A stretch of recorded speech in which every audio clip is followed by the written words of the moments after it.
আসসালামু আলাইকুম ভাই লোক। আজকে একটি গল্প বলবো যেটা অত্যন্ত গুরুত্বপূর্ণ। যারা এজেন্ট এজেন্সি আছেন এবং যারা অন্য কোনো এজেন্ট এজেন্সির কাছে ধরা খেয়ে সেই এজেন্ট এজেন্সিকে বাটপার দালাল মনে করে, মানে সকল এজেন্সিকে বাটপার দালাল মনে করে অন্যদিকে কনভার্ট হয়ে যাচ্ছেন, অন্যদিকে কনভার্ট হয়ে মানে নিজে আপনি ধরেন আমার কাছে একটা ফাইল আছে, সেই ফাইলটা আমার কাছ থেকে তুলে নিয়ে আরেকজনের কাছে জমা দিয়ে ধরা খাচ্ছেন, অথবা আমার কাছ থেকে তুলে নিয়ে আরেকজনের কাছে জমা দিয়ে আপনি সফল হয়ে যাচ্ছেন, অথবা অন্যের ফাইল আবার আমার কাছে এসে সফল হয়ে যাচ্ছে, আবার অন্যের ফাইল আমার কাছে এসেও কিন্তু আবার হিতে বিপরীত হয়ে যাচ্ছে, ধরা খেয়ে যাচ্ছে। এই জিনিসগুলো, এই গল্পগুলো আমি শেয়ার করবো। বিশেষ করে ইউরোপ কেন্দ্রিক যারা কাজ করেন, এজেন্ট এজেন্সি আছেন, এবং ইউরোপ কেন্দ্রিক যারা ফাইল জমা দিয়েছেন বিভিন্ন এজেন্সিতে জমা দিয়ে ধরা খেয়ে বসে আছেন, সেই এজেন্সির উপরে আস্থা এবং ভরসা নাই, তাদের উদ্দেশ্যে আমার আজকের কথাগুলো।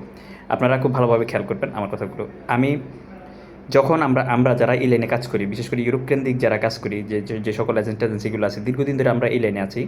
তো যখন যে দেশে ভিসা দিবে, সেই দেশে ভিসা দিলে বাংলাদেশিদেরকে ভিসা দিবে। অর্থাৎ আমরা যারা সঠিকভাবে সলিডভাবে এই লাইনে কাজ করি, ভিসা পাইলে তখন সব এজেন্ট পাবো।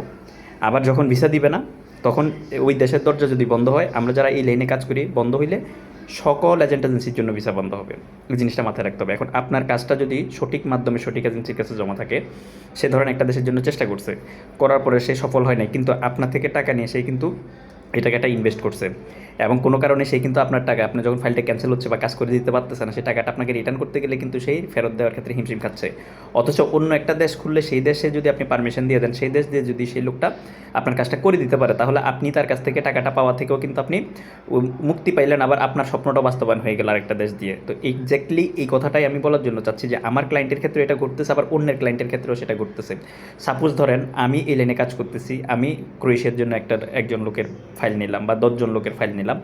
এখন ক্রোয়েশিয়াটা বন্ধ হয়ে গেছে, বন্ধ হয়ে যাওয়ার কারণে এখন আমার যে গতিক, ক্রোয়েশিয়ার লাইনে যারা কাজ করছে সবার কিন্তু সেম গতিক। একটা দেশ বন্ধ হয়ে গেছে, কী করবে? তখন তারাও চেষ্টা করছে ভিন্ন ভিন্ন ভিন্ন দেশে ট্রাই করে কাজ উঠে দেওয়ার জন্য, আমি চেষ্টা করছি ভিন্ন ভিন্ন দেশে ট্রাই করে কাজ উঠে দেওয়ার জন্য। পরবর্তীতে আমার ক্লিক করছে হলো আপনার পর্তুগাল ক্লিক করছে। এখন সবার তো পর্তুগালে যাওয়ার বাজেট নাই, তাহলে আমি আবার নন সেনজেনভুক্ত দেশ ম্যাসেডোনিয়া, সার্বিয়া নিয়ে ট্রাই করতেছিলাম। সার্বিয়া ম্যাসেডোনিয়া কিন্তু এখন ভালোই ভিসা দিচ্ছে, বাট সার্বিয়া আমি 2021 সাল থেকে ট্রাই করতেছিলাম। সার্বিয়ার বাজারটা আমার কিসমতে নাই, সেজন্য 2021 সাল থেকে আমি যেই প্রজেক্টে হাত দিয়েছি ওই প্রজেক্টেই কিন্তু আমার কপাল পড়ছে। তো আমি ম্যাসেডোনিয়া নিয়ে কাজ করতেছি, ম্যাসেডোনিয়া আমার ক্লিক করছে বিধে আমি ম্যাসেডোনিয়া নিয়ে পড়ে আছি। এখন আমি, আমার কিছু ভাই ব্রাদার আছে যারা আমার এক সহযোদ্ধা ভাইয়ের ক্লায়েন্ট আমার কাছে আসছে। তো আমি ওনাদেরকে ক্রোয়েশিয়ার জন্য চেষ্টা করছি। ওনারা ছিলেন আমার সহযোদ্ধা ভাইয়ের আপনার রোমানিয়ার ক্লায়েন্ট, তারপরে কিছু ছিলেন তখন পোল্যান্ডের, হাঙ্গেরির কাজ হতো, হাঙ্গেরির ক্লায়েন্ট। তো ওনারা এসে আমাকে ফাইল দিয়েছে। আমি বলছি যে ভাই আপনার ফাইলটা যে এজেন্সির কাছে ছিল ওই এজেন্সি কিন্তু ভালো এজেন্সি, আপনারা ওনার পিছনে যদি লেগে থাকেন তাহলে আপনারা সফল হবেন। তখন ওনারা বলতেছে যে না ভাই, ওনার কাছ থেকে তো দীর্ঘদিন চেষ্টা করলাম, এখন আপনার যেহেতু এই দেশটার ভিসা হচ্ছে, দেখলাম আপনি ফ্লাইট টিকিটও দিয়েছেন ক্রোয়েশিয়ার, আপনাকে ক্রোয়েশিয়ার জন্য ফাইল দিতে চাচ্ছি। আমি বললাম যে দেখেন ভাই, উনি কিন্তু যার কাছ থেকে আপনারা আসছেন উনি কিন্তু আমার থেকেও বড় মাপের এজেন্ট। তো এবং আপনাদের কিসমতটা ওনাদের মাধ্যমে লেগে থাকলে কিন্তু যাইতে পারবেন। তারপর ওনারা বলতেছে না, হয়তো ওনাদের সাথে আমাদের কিসমত নাই, এই জন্য আমরা আপনাকে জমা দিচ্ছি। ওনারা কিন্তু আমাকে জমা দিয়েছে, জমা দেওয়ার পরে 10জন মানুষ জমা দিয়েছে, 10জনের থেকে 2জনে কিন্তু ক্রোয়েশিয়ার ভিসা নিয়ে চলে গেছে, বাকি 8জনের আমি ক্রোয়েশিয়ার ভিসা দিতে পারিনি। কারণ হচ্ছে ওই যে ক্রোয়েশিয়া বাজার বন্ধ হয়ে যাওয়ার কারণে।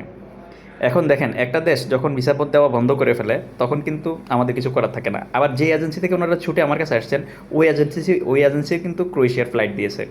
এখন ওনারা কিন্তু এখনও পর্যন্ত ওই এজেন্সির কাছে যে টাকা জমা দিয়েছে ওই টাকা কিন্তু এখনও পর্যন্ত পাবে। আর আমার কাছে আসছে, আমিও কিন্তু 2জনের স্বপ্ন পূরণ করে দিতে পারছি, বাকিদেরকে কিন্তু আমি দিতে পারি না। এখন আমি যে টাকা ইনভেস্ট করছি সেই টাকাও ধরা। তাহলে কী হয়েছে, ওনারা যদি ওই এজেন্সির কাছে লেগে থাকতো, তাহলে দেখা গেছে যে ওই এজেন্সি এতদিন ওনাদেরকে ভিসা করে হয়তো পাঠিয়ে দিত, তাহলে ওনারা কিন্তু 2 জায়গায় ধরা খাইতো না। এখন আমার কাছেও ধরা, আবার যে এজেন্সিটা ভালো এজেন্সি ছিল সেই এজেন্সির কাছেও ধরা। অর্থাৎ আমিও কিন্তু খারাপ এজেন্সি না, আমিও কিন্তু কাজ করি, আমারও সফলতা আছে। তো দেখেন, এখানে হচ্ছে যে আপনার কাজটা যদি কোনো এজেন্ট এজেন্সি করে, তাহলে সে যদি সঠিক মাধ্যমে কাজ করে থাকে, তার যদি সফলতা থাকে, তার পিছনে লেগে থাকেন। কারণ আপনি একটা ফাইল তুলে আপনি আবার ধরেন অন্যজনের ফাইল তুলে আমার কাছে আসবেন, আমি চেষ্টা করব, কিন্তু আপনার তকদিরে তো নাও থাকতে পারে। আবার আরেক অর্থে বলতে গেলে যে আপনি আসলে জায়গা চেঞ্জ করা দরকার। যেমন ওনারা 10 জনের ভিতরে কিন্তু 2 জনের কিন্তু আমি ক্রোয়েশিয়ার ভিসা করে দিয়েছি ওনারা জায়গা চেঞ্জ করার কারণে। তো 2 জনের কিন্তু স্বপ্ন বাস্তবায়ন হয়ে গেছে। এখন ওই 2 জনে কি মনে করবে যে না হয় আমরা হয়তো আজ স্থান ত্যাগ করার কারণে ইউসুফ আলী মজুমদার আমাদের ভিসা করে দিতে পারছে। আমরা হয়তোবা ওই এজেন্সির কাছে পড়ে থাকলে এখনো পর্যন্ত আমরা যেতে পারতাম না। কিন্তু বাকি 8 জনের গল্পটা কি? বাকি 8 জন বলে ধুর ও শালার আমরা যেদিকে যাচ্ছি ওদিকে ধরা খাচ্ছি। যে আমরা আগে ভালো এজেন্সিতে ছিলাম, সেখান থেকে এসে আবার আরেক এজেন্সি ছোটোখাটো এজেন্সিতে জমা দিয়েছি, সেখানেও একই অবস্থা। তো আবার আরেকটা জিনিস ওনারা মনকে বুঝতে পারতেছে যে না, আমরা 10 জন ছুটে এসে ফাইল জমা দিয়েছি, অন্তত 2 জন তো যেতে পারছেন। এক্স্যাক্টলি এটাই ইউরোপের কাজগুলো এমন, 10 জন লোক ফাইল জমা দিলে 2 জন বা 3 জনের সফলতা আসবে, বাকি 7 জন বা 8 জন কিন্তু পথে পথে থাকবে। তো এটা ভেবেই আপনারা ফাইল জমা দিবেন। এখন আমার ক্রোয়েশিয়ার কিছু ভাই ব্রাদার আবার আমার পরিচিত আরও কিছু ভাই ব্রাদারের কাছে গিয়ে পর্তুগালের জন্য ফাইল জমা দিয়ে ওনারা কিন্তু কিছু কিছু ক্ষেত্রে কিন্তু কেউ সফলতা পাইছেন, আবার কেউ কিন্তু ঘুরতেছেন। আপনার ইন্ডিয়ান ভিসার মেয়াদ চলে গেছে, আপনার ডেট দিতে পারতেছে না। তো দেখেন, আমি আমার ক্রোয়েশিয়ার যে পেমেন্টগুলো, আমি কিন্তু টাকাগুলো ক্রোয়েশিয়াতে পাঠানোর কারণে ওই টাকাগুলো কিন্তু আটকা পড়ে গেছে, অথচ আমি কিন্তু পর্তুগালের জন্য সফল। ওনারা যদি আমার পিছনে লেগে থাকতেন তাহলে আমি পর্তুগালে ওনাদেরকে আমি কাজ করে দিয়ে কিন্তু টাকাটা অ্যাডজাস্টমেন্ট করে দিতে পারতাম। এখন কি হচ্ছে, এখন ওনারা অন্য জায়গায় পর্তুগালের জন্য জমা দিয়ে ওখান থেকেও ডেট পাচ্ছে না, ওখানেও টাকা পয়সা জমা দিয়ে ধরা। এদিকে আমি যে ক্রোয়েশিয়ার জন্য টাকা নিয়েছি, আমি ক্রোয়েশিয়ার টাকাটা কিন্তু আমি সফল করে দিতে পারতেছি না, ক্রোয়েশিয়ার টাকাটা কিন্তু আমার কাছে আটকা। তো দেখেন, এখন আমি যেহেতু পর্তুগাল নিয়ে সফলতা আমার আছে, পর্তুগাল নিয়ে আমি কাজ করতেছি, তাহলে যদি ওনারা পর্তুগালে পারমিশনটা আমাকে দিয়ে রাখতো বা আমাকে কিছু টাকা পয়সা দিয়ে আবার পর্তুগালে কাজ করার জন্য আমাকে পারমিশন দিয়ে দিত, তাহলে কিন্তু আমি আমার পুরাতন দিনের ক্রুইসের যে টাকাটা, সেই টাকাটা আমি ওনাদেরকে অ্যাডজাস্ট করে দিতে পারতাম, ফ্লাইট হয়ে যেত, ওনারা চলে যেতে পারতো। কারণ দেখেন, আমরা যখন যে দেশের কাজ হবে সেই দেশের কাজ দিয়ে কিন্তু সফলতা এনে দেয়। বিগত দিনে যে আমি পর্তুগালে ফ্লাইট দিয়েছি, ঠিক সেম, এক্স্যাক্টলি সেম। এক দেশ নিয়ে ট্রাই করতে হয় না, আরেক দেশ নিয়ে ট্রাই করতে হয় না, আরেক দেশ নিয়ে ট্রাই করতে হয় না, কিন্তু পর্তুগালে যখন প্রজেক্ট আসছে তখন পর্তুগালের জন্য টাকা চাইছি, নতুন করে টাকা দিয়েছে। উনি কিন্তু বলেন না যে ভাই আপনার তো বিভিন্ন দেশে ট্রাই করছিলেন বারবার, আমি আপনাকে আগেও টাকা দিয়েছি, এখন নতুন করে টাকা দিব না, আপনি আপনার মতো করে চালিয়ে নেন। তাহলে কিন্তু আমি চালাতে পারতাম না। উনি নতুন করে আবার আমাকে টাকা দিয়েছেন, তো আমি কিন্তু সেই টাকা দিয়ে আমি আবার নতুন প্রজেক্টে ইনভেস্ট করছি এবং ওনার ভিসা হয়ে গেছে। পরবর্তীতে দেখা গেছে যে অ্যাডজাস্টমেন্ট হিসেবে কিন্তু উনি কিন্তু চলে গেছে। হিসাবটা হচ্ছে যে এমন। তো আপনারা যারা পুরাতন লোক আছেন, এবং শুধু এটা না, পর্তুগাল না, আমি এর আগে পূর্ব ইউরোপে যাদের ট্রাই করছি, আপনারা হয়তো অনেকে জানেন যে দীর্ঘদিন ধরে পূর্ব ইউরোপের কিন্তু ভিসা দিচ্ছিল না, বিগত 2 বছর ধরে। এখন এই বছর দিচ্ছে, সব এজেন্সি করতে পারতেছে, আমরা করতে পারবো।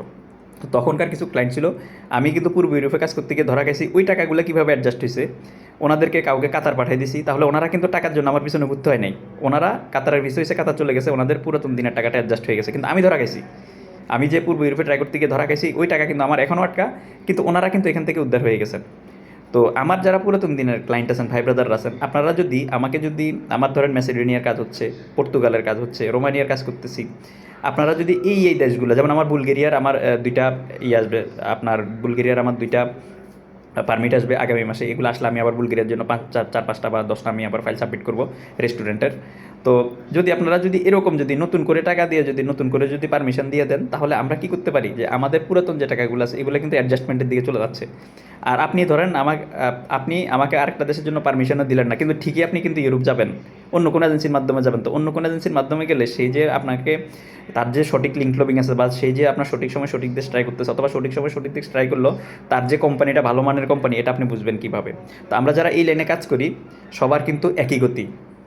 আমি যেভাবে চেষ্টা করবো, আরেকজনে কিন্তু ঠিক সেমভাবে চেষ্টা করবে। এমন না যে আরেকজনের মিরাকেলি আপনাকে আপনার 1 সপ্তাহের ভিতরে বা 1 মাসের ভিতরে ভিসা করে দিতে পারবে। সময় কিন্তু সবার জন্য সেমই। তো এই জন্য আমি বলবো যে পুরাতন ভাই ব্রাদার যারা আছেন, আপনারা চেষ্টা করবেন যে আমার যখন যে দেশের কাজ হবে সেই দেশে পারমিশন দিয়ে নিজেদের স্বপ্নটা বাস্তবায়ন করার জন্য। তাতে করে কি হবে, আমি আপনাদের যে পেমেন্টটা আটকানো থেকে যেটা পেমেন্টটা আমি আপনাদের রিলিজ দিতে পারবো অ্যাডজাস্টমেন্টের মাধ্যমে।